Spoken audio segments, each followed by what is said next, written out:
फांसी, जिंदाबाद जिंदाबाद, राहुल गांधी सुशील फांसी, जिंदाबाद जिंदाबाद। उत्तर प्रदेश में भारतीय जनता पार्टी जो गुंडागर्दी है वो इतनी चरम पर पहुंच चुकी है कि उनको संविधान की धज्जियां उड़ाते उड़ाते लोकतंत्र की भी मर्यादाओं को छिन्न भिन्न कर रहे हैं। मैंने एक वीडियो देखा और वीडियो मेरठ का था जिसमें ललिता गौतम की हत्या हो गई। हत्या के बाद एडवोकेट रवि गौतम जी न्याय मांगने के लिए धरने पर बैठे। धरना शांतिपूर्ण चल रहा था, अपनी मांग रख रहे थे। कानून कहता है कि शांतिपूर्ण धरना प्रदर्शन करने की संविधान हमको इजाजत देता है। शांतिपूर्ण धरना प्रदर्शन चल रहा था और अचानक उस धरने की अनुमति भी थी। अचानक एसएसपी महोदय आते हैं, उनके अधीनस्थ कर्मचारी कुछ नहीं बोलते, लेकिन महोदय एसएसपी महोदय पहले गुंडागर्दी करते हैं, जिसको चाहते हैं उसको मारते पीटते हैं। उसके बाद एडवोकेट रवि गौतम को पुलिस अभिरक्षा में गाड़ी में बैठा देते हैं। इतने से उनको मन नहीं भरा मेरे मित्रों, उनके साथ लात घूसा जितना जिस तरीके से मार सकते थे एक वकील को, उस तरीके से उसके साथ अभद्रता करते हैं, मारते और पीटने का काम करते हैं। मेरे मित्रों, यहां तक भी ठीक था, इसको भी बर्दाश्त किया जा सकता था, लेकिन पुलिस ने जो गुंडागर्दी की कि जितने प्रदर्शनकारी थे उनके ऊपर झूठे मुकदमे लिखाने का काम किया। हत्या का प्रयास जैसा मुकदमा उस एडवोकेट रवि गौतम पर लगाया गया और उसके बाद हमारे एसएसपी महोदय एक वीडियो जारी करते हैं और कहते हैं ये जो प्रदर्शनकारी होते हैं, ये जो आंदोलनकारी होते हैं, ये धंधा करते हैं, ये दलाली करते हैं। मेरे मित्रों, यही वो शब्द था जो मेरे हृदय को चोट पहुंचा गया। अगर आंदोलनकारी इस देश में नहीं रहेंगे, इस देश की आजादी को दिलाने वाले आंदोलनकारी थे। महात्मा गांधी कौन थे? वो आंदोलनकारी थे। पंडित जवाहरलाल नेहरू कौन थे? आंदोलनकारी थे। डॉक्टर राजेंद्र प्रसाद कौन थे? आंदोलनकारी थे। सरदार पटेल कौन थे? आंदोलनकारी थे। मौलाना आजाद कौन थे? आंदोलनकारी थे। इसलिए मेरे मित्रों, मैं आपसे कहना चाहता हूं, यह देश आंदोलनकारियों का है। जब जब कभी अन्याय होता है, उस अन्याय के खिलाफ आंदोलनकारी सड़क पर आते हैं, अन्याय के खिलाफ लड़ने का काम करते हैं।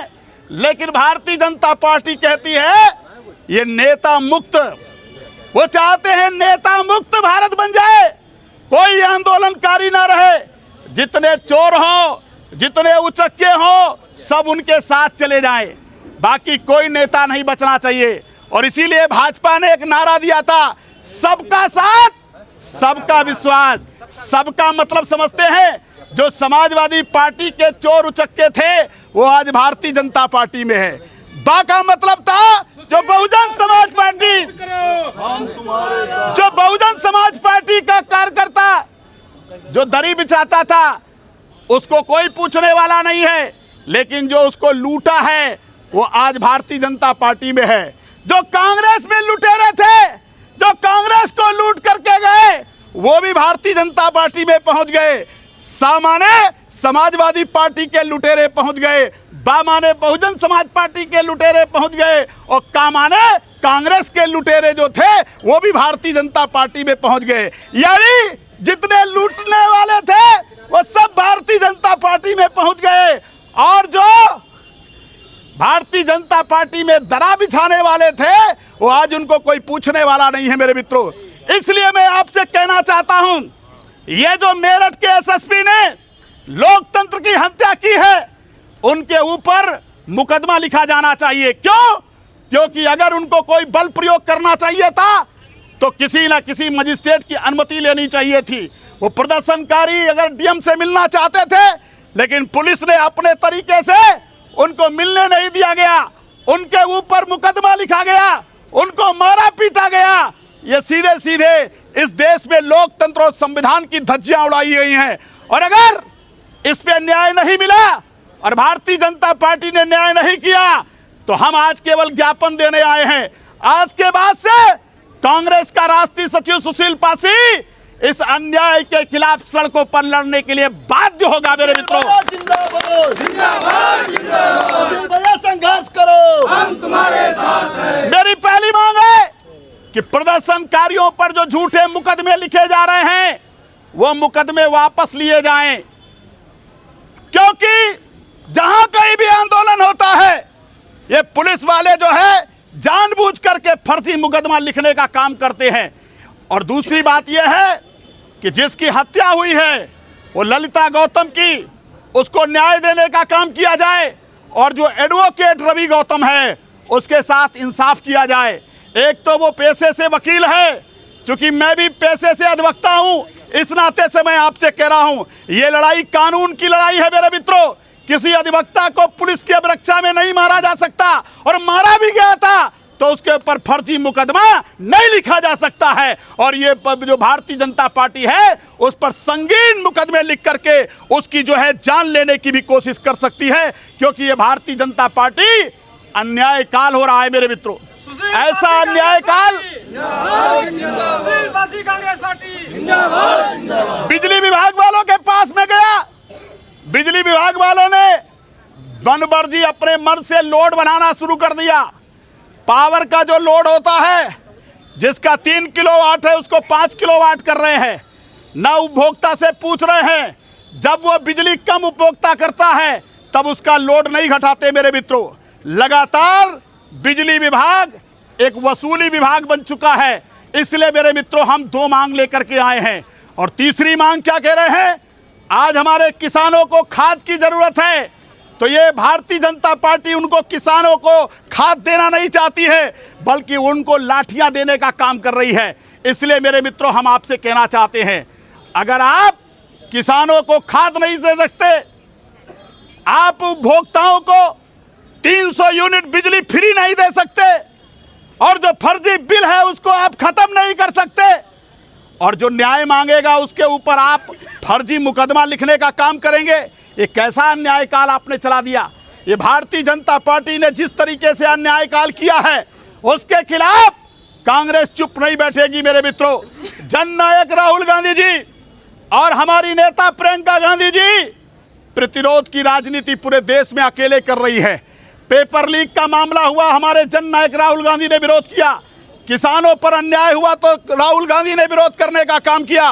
कांग्रेस अन्याय के खिलाफ लड़ना जानती है। मेरे मित्रों, इसलिए आज हम केवल ज्ञापन देने आए हैं, और ज्ञापन के माध्यम से हम चेतावनी देने आ रहे हैं, अगर इस ज्ञापन के मुताबिक हमको यहाँ पर इस विधानसभा में रिजल्ट नहीं मिला, किसानों को न्याय नहीं मिला, उपभोक्ताओं को न्याय अगर नहीं मिला, तो शीघ्र ही सुशील पासी कांग्रेस का राष्ट्रीय सचिव सड़कों पर उतरने के लिए बाध्य होगा।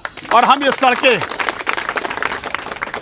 हमारे एसएसपी महोदय कहते हैं ये सड़कें किसी के बाप की नहीं है, लगता है उनके बाप ने बनवाने का काम किया है। अगर ये किसी के बाप की नहीं है तो उनके बाप की भी नहीं है।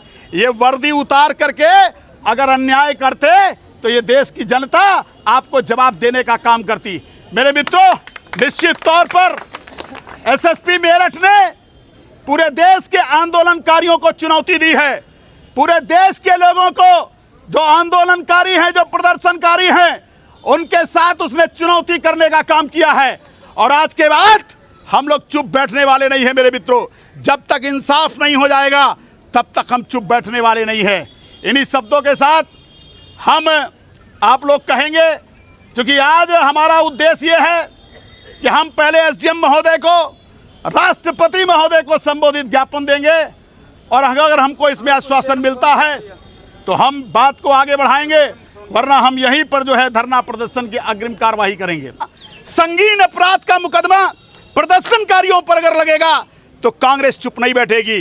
ये कांग्रेस का राष्ट्रीय सचिव सुशील पासी, जब से मैंने ये वीडियो देखा है, मेरे हृदय को जो है आंदोलित कर दिया है। और एसएसपी महोदय कहते हैं कि आंदोलनकारी जो लोग होते हैं वो दलाली करने का काम करते हैं, वो धंधा करने का काम करते हैं। उनको ये नहीं पता है ये देश आंदोलनकारियों का है। महात्मा गांधी आंदोलनकारी थे। इस देश को आजाद कराने वाले लोग आंदोलनकारी थे। वो चाहे भगत सिंह रहे हो, चाहे पंडित नेहरू रहे हो, चाहे बापू रहे हो, चाहे बाबा साहब अम्बेडकर रहे हो, ये देश आंदोलनकारियों का है। आज दिनांक 13/7/2026 को महाराजगंज तहसील प्रांगण में कांग्रेस के राष्ट्रीय सचिव सुशील पासी एवं कांग्रेस के वरिष्ठ नेताओं के नेतृत्व में भाजपा सरकार के अन्यायकाल, जन विरोधी नीतियों के विरुद्ध तथा मेरठ के एसएसपी के द्वारा अन्यायपूर्ण व्यवहार एवं विरुद्ध संविधान विरोधी कृत्यों के खिलाफ जोरदार विरोध प्रदर्शन किया एवं निम्नलिखित मांगे रखी। आगे 15 दिन में मांगे पूरी न होने पर विशाल धरना प्रदर्शन एवं घेराव किया जाएगा।